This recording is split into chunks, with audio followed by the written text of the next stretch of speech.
Hello, darlings. My name is Coretta with Creative Queen Consulting, where we are always looking to move forward in positive ways, body, spirit, emotions, and mind. Thank you for subscribing and hitting the notification bell so when new videos drop, you will know about it and sharing. And I do appreciate you listening and learning. I am a registered dietitian by trade during the day. But I wanted to share another part of my life with you. I know some of you may have noticed in my title to my videos, I'll put dietitian, spiritist, life coach, mentor. And I wanted to explain a little bit more about the foundation of me being a spiritist. And you're like, what is that? Is that good? Is that not good? Where does that fall in the spectrum of spirituality? And that's just it. It's a very open spiritual title. It's a very open spiritual view, and I wanted to share the foundation of that with you. It started from when I was a baby. My mother told me that a prophetess gave a prophecy over me when I was born. The lady called her up vaguely out of the blue.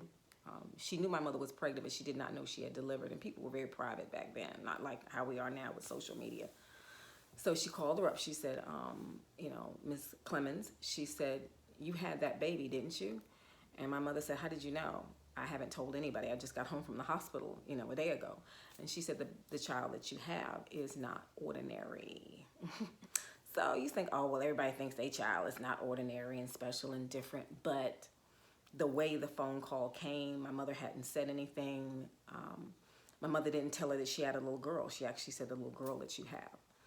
So that was the first occurrence, because a lot of people think that there are certain things you have, that you can make happen, but there's some spiritual gifts you're born into.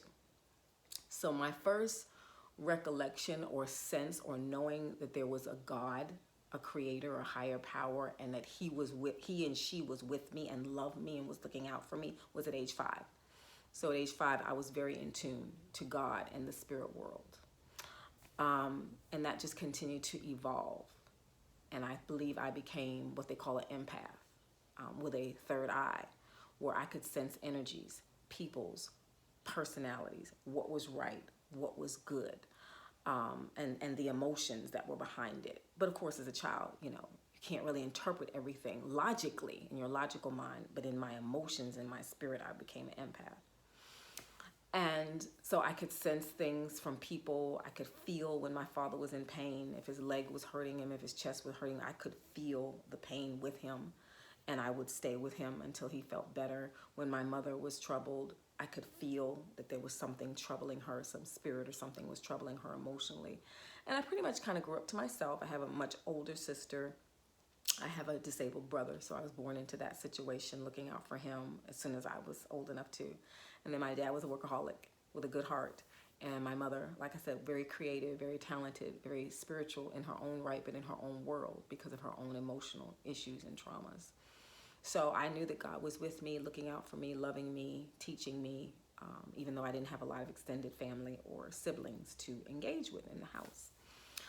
And so I continued to evolve from, being an emotional empath, where I could take on feelings, emotions, sense good in people, the not good, to then having more prophetic dreams. And then as I studied in the Christian church, because my mother had me in church 2-3 days a week, and I was forced to study the Bible, but in studying the Bible, I was able to really understand it like I had lived it on a deeper level versus just the surface. And the gospel music, I was able to understand it on a deeper level, like I had lived a life, is how I felt it and how it manifested for me. And I say all of this to say this, in having that spiritual gift, it was to help me to survive the difficult parts of my childhood. And now it's to help life coach and mentor others. And that's what I look forward to doing with the gifts that have been given to me to be a spiritist. So my foundation is in the Bible. That's where I learned about what we call manifesting and all of that now. We were taught death and life is in the power of your tongue. What you sow is what you reap. As a man thinketh in his heart, so is he. Let it be above as it is in heaven. Let it be on earth. Those universal spiritual laws that we'll talk more about in future videos. I learned at a young age in my teens So I was already starting to put some of that into practice in my own life. I was very in tune to it, very drawn to it. So my third eye was continuing to open. I had a lot of insight into where I was going to go with my career, what was going to happen to me. I always knew that everything was going to work out exactly the way it needed to be. I was going to be a dietitian. This was going to happen. This was going to happen. So I was learning how to manifest at a young age while still dealing with the environment in my home, which at times could be very spiritually difficult, emotionally difficult. We even had a couple of paranormal things happen in my family. I'll share more about that later. But then I started to evolve into a spiritual empath. And that's where I am now. And that's why I call myself a spiritist. Because I don't take the emotions of people in anymore. Because people will vampire you, and that can be draining. So I understand the emotion that people are going through, but then I interpret it in a spiritual manner, and I pray for them, or I meditate for them, but it's from my spirit. It's not from my emotions of sadness or grief, because that will drain you. So I've learned how to pull all of that from my spirit in order to minister to people, mentor, be a life coach. I've studied other spiritual philosophies as well, Buddhism, some things in the occult, learning different points of spiritual contact and things, bring all that together with the foundation that I had and the relationship with the Creator that I developed from the age of 5 to where I am now.